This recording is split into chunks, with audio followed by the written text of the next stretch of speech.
सासरे बुवा त्यांच्या कामानिमित्त मला गावी घेऊन गेले. एकदा घरात लाईट नसल्याने ते माझ्या खोलीत आले.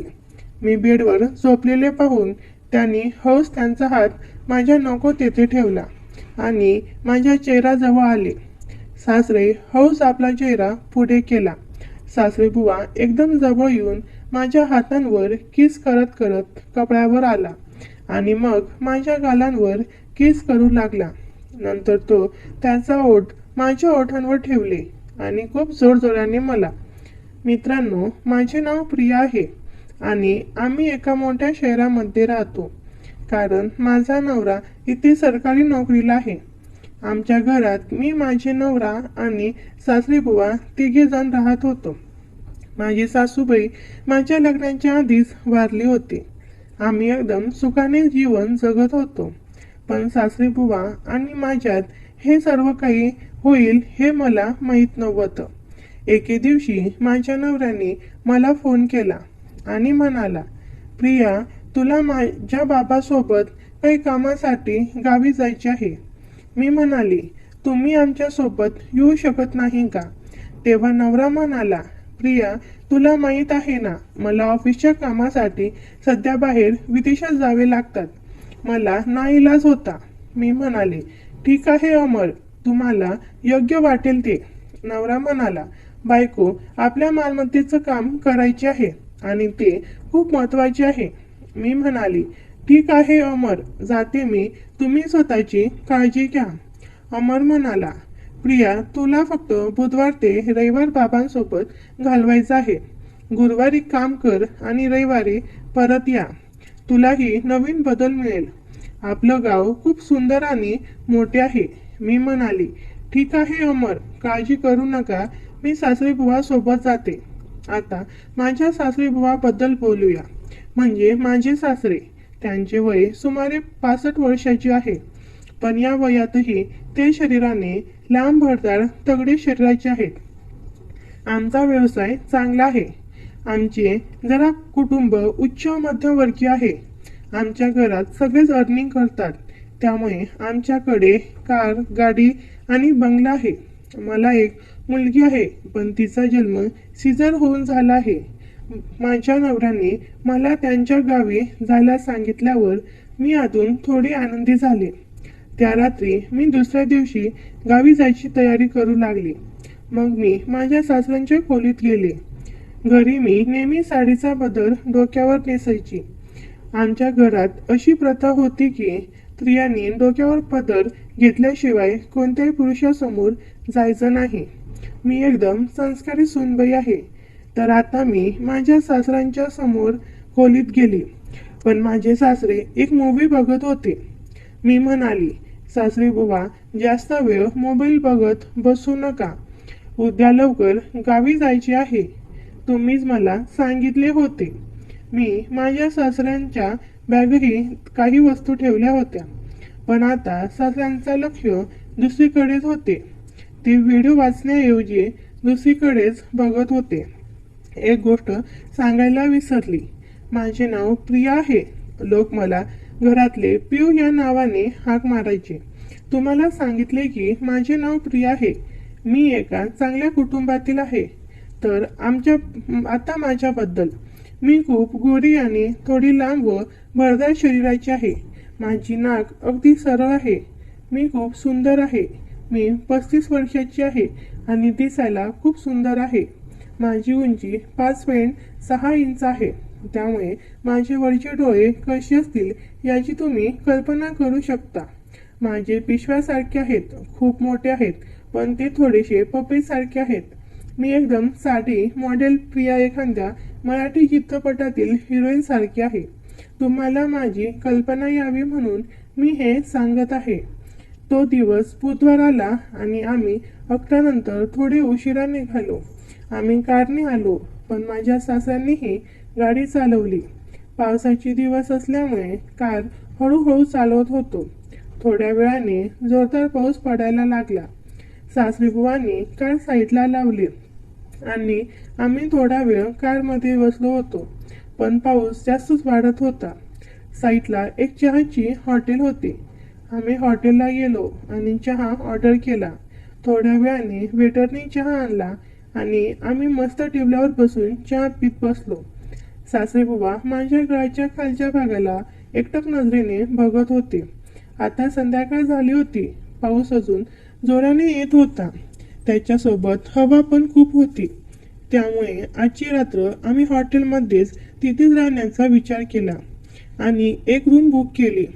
आम्ही त्या रूममध्ये गेलो. ती रूम मोठी नव्हती, पण 2 खोल्याचं छोटंसं आणि स्वच्छ रूम होती. मग आम्ही जेवण ऑर्डर करून सोबत जेवण केले. जेवण झाल्यानंतर आम्ही झोपायची तयारी करू लागलो. तिथे एकच बेड असल्यामुळे आम्हाला आता सोबत झोपावं लागणार होतं. मी म्हणाले, सासरेबुवा तुम्ही बेडवर झोपा, मी शाल पांघरून खाली झोपते. सासरेबुवा लगेच म्हणाले, नाही नाही, तुम्ही बेडवर झोपा, मी खाली झोपतो. मी ठामपणे म्हणाला, असं होणार नाही. मी म्हणाली, आपण दोघेही बेडवर झोपू, कारण रूममध्ये ब्लँकेट पण एकच असल्याने आम्हाला एका ठिकाणी झोपावं लागणार होतं. मी सासरेबुवांना माझं म्हणणं मान्य करायला भाग पाडलं आणि आम्ही दोघेही एकाच जागी झोपलो. प्रवासाच्या थकव्यामुळे मला लगेच झोप लागली. जेव्हा माझी झोप उघडली तेव्हा मी आजूबाजूला पाहिलं. समोर भिंतीवर एक घड्याळ लटकत होतं आणि घड्याळ सकाळचे 8 वाजले होते. मी पाहिलं की सासरेबुवा उठले होते आणि ब्रश करत होते. त्यांनी माझ्याकडे पाहत गुड मॉर्निंग म्हणले आणि बाथरूममध्ये बोट दाखवलं. मी बाथरूममध्ये गेले. तिथे कोलगेट ठेवलेलं होतं, म्हणून मी ते घेऊन ब्रश केलं. जेव्हा मी अंघोळ करून बाहेर आले तेव्हा मी नाईटी घालून आली, कारण गाडीचा प्रवास असल्यामुळे सासरेबुवांची पण परमिशन मिळाली होती. मी सासऱ्यांसमोर पहिल्यांदाच नाईटी घातल्याने सासरेबुवा माझ्याकडे एकटक नजरेने पाहत होते. तेव्हा मी सासऱ्यांकडे पाहिलं आणि काही क्षण त्यांच्या त्या देखाव्यात हरवून गेले. त्यांनी शर्ट काढलेलं होतं आणि ते फक्त बनियानवर होते. त्याचं शरीर खूप आकर्षक होतं. एवढ्या वयातही सासरेबुवा तरुण दिसत होते. एवढ्या वयातही ते व्यायाम करत होते. मी त्यांचा मोहक देहाकडे काही क्षण पाहत राहिले. मग आम्ही बॅगवरून जायला निघालो. रात्री पाऊस झाल्याने बाहेर थंडगार हवा होती. सकाळचं वातावरण खूप मस्त वाटत होते.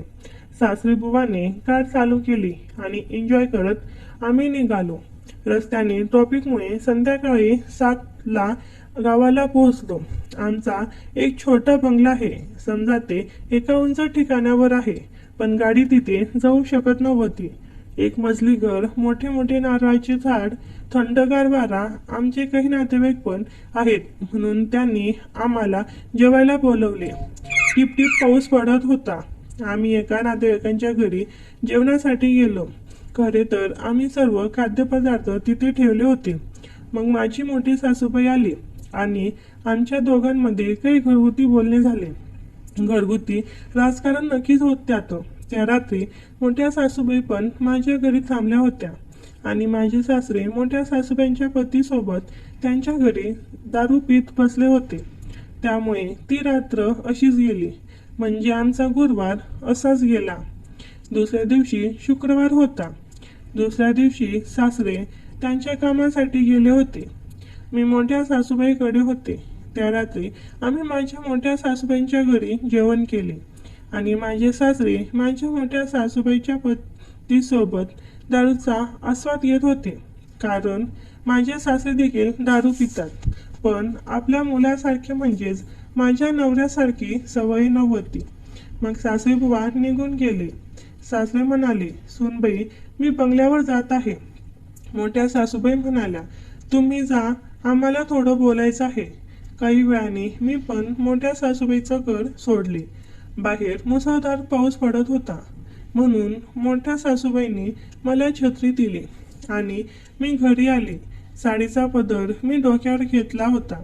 मी घरात आली. सासरे पुन्हा टीव्ही बघत होते. मी घरी आली, पण पाऊस आणि वाऱ्यामुळे मी पूर्णपणे भिजून गेली होती. आमचं घर खूप मोठं होतं, पण मला त्याला घर म्हणायला आवडतं. खाली एक हॉल होता आणि वर काही खोल्या पण होत्या. छत्री लहान असल्यामुळे मी खूप भिजले होते. आत येताच मी सासऱ्यांना म्हणाले, सासरे बुवा, दारे खिडक्या बंद करा, नाहीतर पाणी आणि मच्छर आत येतील. मग सासरे बुवांनी खिडक्या दार बंद केली. अचानक घरातील लाईट गेली, पण काळजी नव्हती, कारण तेथे मेणबत्ती ठेवली होती. मेणबत्ती पेटवून मी म्हणाले, सासरे बुवा, मला थोडी मदत कराल? सासरे बुवा म्हणाले, सुनबाई सांग, मी तुला काय मदत करू? मी म्हणाले, सासरे बुवा, मेणबत्ती घ्या आणि माझ्याबरोबर वरच्या मजल्यावर या.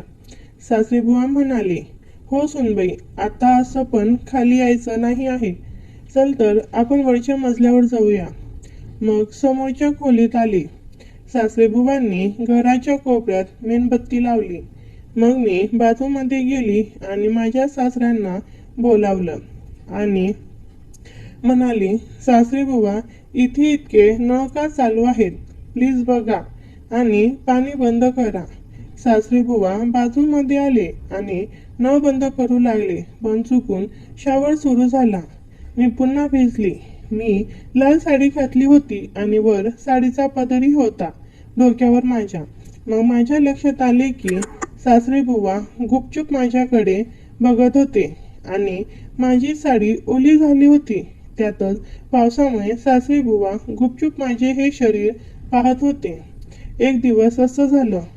माझे सासरे नेहमी चौकीवर जायचे, मित्रांसोबत फिरायला जायचे. त्यांना थोडी सिगारेट ओढायची सवय होती. एके दिवशी असे झाले की सकाळी मी दुकानात गेली. पाऊस पडत होता. मी नेहमी साडीचा पदर डोक्यावर घेत असे. मी खूप संस्कारी सून आहे.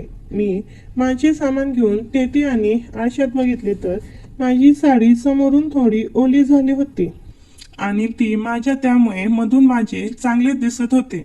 त्यातच माझी फुलून दिसत होती. साडी पारदर्शक असल्याने माझ्या चिलाकी दिसत होती. साडी मागून ओली होती. मग मी काही वस्तू घेऊन घराकडे निघाली. मग मला पण मजा यायला लागली. काही वेळाने सासरेबुवा घरी आले. मी ओली साडी होती आणि मला साडी बदलावी लागली. मी मुद्दाम सासरेबुवांच्या आजूबाजूला जायची. झाडू मारताना खाली वाकायची. कुठल्या ना कुठल्या बहाण्याने मी सासरेबुवांना माझं प्रदर्शन दाखवायला लागली आणि सासरेबुवा सुद्धा नेहमी माझ्याकडे त्यांच्या गुप्त नजरेने बघायचे आणि माझं सुंदर शरीर बघायचा आनंद घ्यायचे.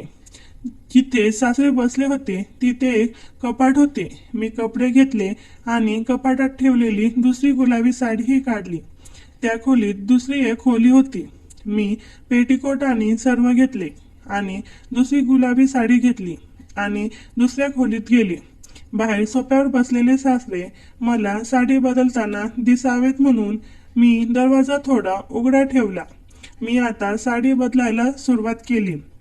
आता मी पण ओली झाली होती, त्यामुळे मी माझ्या रूममध्ये साडी बदलत होते. दरवाजा थोडा उघडा होता.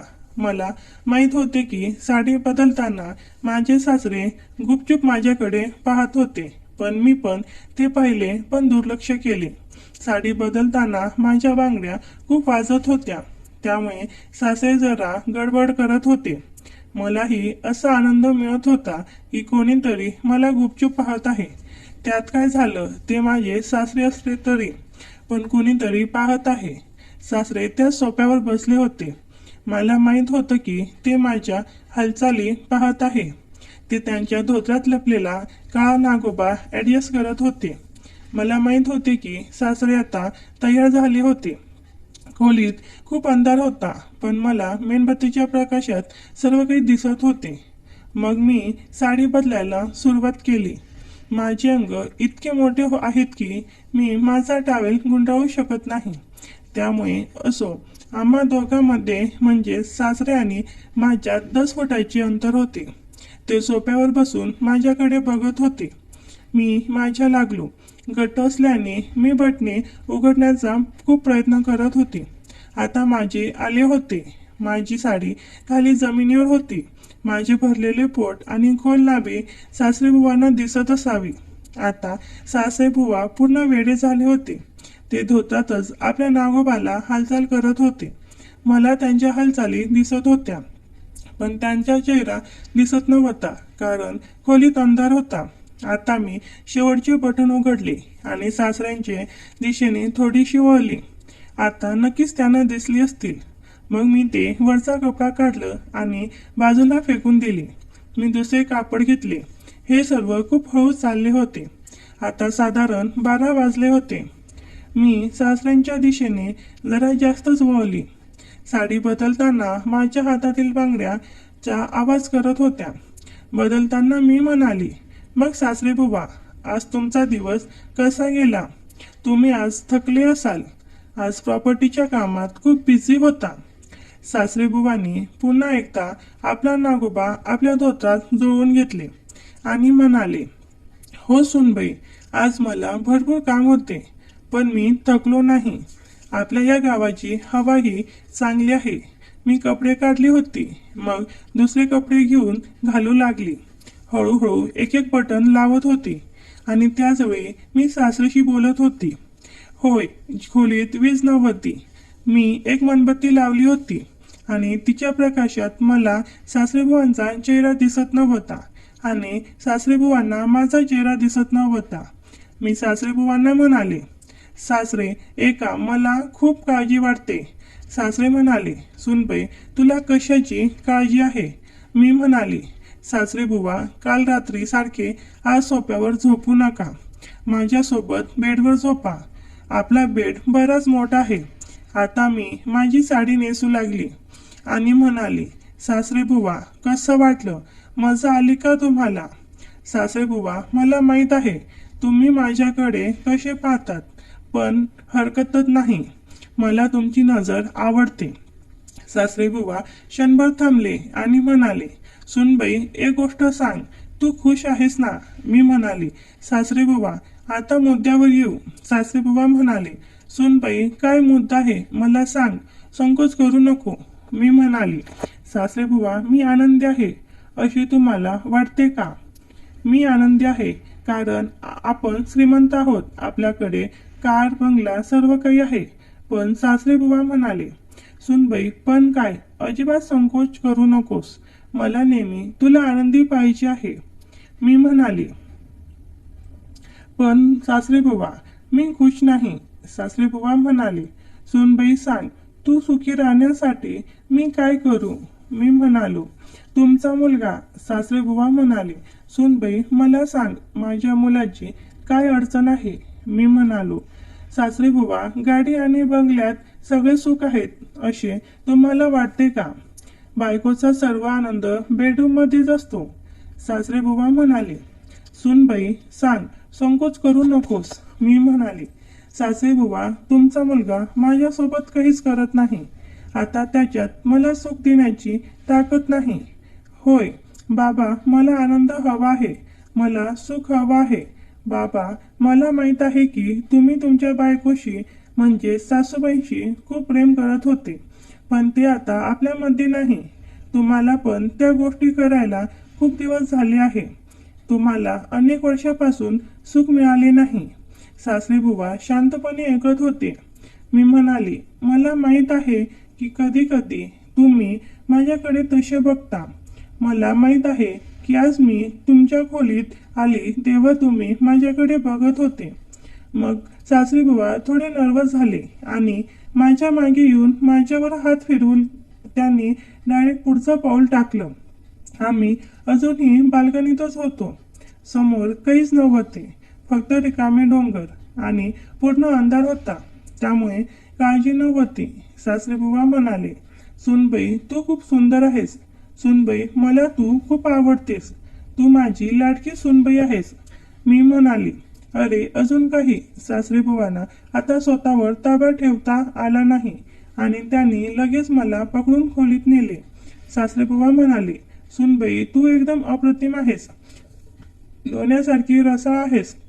मी म्हणाली, ओके, मला आणखी काही सांगायचे नाही. लगेच त्याने मला बेडवर आडवे करून त्यांनी हळूच त्यांचा हात माझ्या हातावर ठेवला. ते माझ्या डोळ्यात पाहू लागले आणि माझ्या चेहऱ्याजवळ आले. सासरे हळूच आपला चेहरा पुढे केला. सासरी बुवा एकदम जवळ येऊन माझ्या हातांवर किस करत करत कपाळावर आला आणि मग माझ्या गालांवर किस करू लागला. नंतर तो त्याचा ओठ माझ्या ओठांवर ठेवले आणि खूप जोरजोराने मला किस करू लागला. माझी उत्तेजना आता परमोच्च बिंदूवर पोहोचली होती आणि मी पण तिला पूर्णपणे साथ देत होती. त्या क्षणी मी पूर्णपणे तिच्या प्रेमात बुडून गेली होती. सासरेबुवा म्हणाले, "सुनबाई, खरंच तुम्ही खूप सुंदर आहात." मी शरमेने लाजली आणि तिला मिठी मारली. तो मागचा पुढचा कोणताही विचार न करता लगेच त्यांच्या आत दडलेल्या सोन्याला वाट मोकळी करून दिली. या वयात सासऱ्यांचा सोन्या पाहून मी थक्क झाले होते. त्यांचा सोन्याला बघून मला समजले होते की आज माझी जमीन फाटणार आहे. मी जोरात मिठी मारून म्हणाली, "चल लवकर, आता क्रिकेट खेळू." "हो सुनबाई." मग त्यांनी चेन खोलून त्यांची बॅट काढली आणि मला हात लावायला सांगितले. मी बॅट पकडली आणि म्हणाली, "आता क्रिकेट खेळायची खूप इच्छा होत आहे. बॅट घेऊन ग्राउंडवर या." सासरेबुवा लगेच आपली बॅट हातात घेऊन ग्राउंडमध्ये उतरायला. ग्राउंड मस्त हिरवगार होता. ग्राउंड थोडा ओलसर होता म्हणून गरम वाफ निघत होते. तो बॅट पकडून ग्राउंडला टेकला आणि पुरी ताकदीने जोरात हाणला आणि छक्का मारला. मी एकदम जोरात ओरडली, "आ!" आणि म्हणाली, "सासरेबुवा, जरा हळूहळू मारा." "नाही सुनबाई, मला तुझ्यासोबत खेळायला खूप मजा येत आहे. आजपर्यंत मी असा ग्राउंड कधीच बघितला नव्हता. मला तुझ्यासोबत क्रिकेट खेळून खूप मजा येत आहे." मग सासरेबुवा कधी चौका मारायचा तर कधी छक्का मारायचा. मी म्हणाली, "सासरेबुवा, मी तुझ्यासारखा प्लेअर कधीही बघितला नव्हता. आपण अधूनमधून क्रिकेट खेळत जाऊ." "सुनबाई, नक्कीच खेळू." सासरेबुवा वेगवेगळ्या प्रकारे करत होते आणि मला आनंद देत होते. त्याचा सोन्या पण विहिरीतलं पाणी काढत होता आणि बघता बघता आम्ही दोघेही एका शेवटच्या टोकावर आलो आणि मग एका समोच्च बिंदूवर येऊन शांत झालो. श्वास रोखून धरल्यासारखी आमची अवस्था झाली होती. आमची घामाने अंघोळ झाली होती आणि मग हळूहळू आम्ही शांत झालो. तो पुन्हा एकदा मला प्रेमाने किस केले आणि आम्ही दोघेही एकमेकांच्या मिठीत सामावून शांतपणे झोपलो. मी हलकेच हसत म्हणाले, "काही हरकत नाही. खरं सांगू, जे झालं ते झालं. मलाही आवडलं." ते म्हणाले, "खरंच रात्री जवळपास 12 वाजले होते आणि आम्ही एकमेकांच्या खूप जवळ आलो होतो. त्या रात्री जणू माझ्या खोलीत एक मोठं वादळ आलं होतं आणि आम्ही दोघे त्या वादळात वाहून गेलो होतो. त्यानंतर मला कधी झोप लागली हे कळालंच नाही."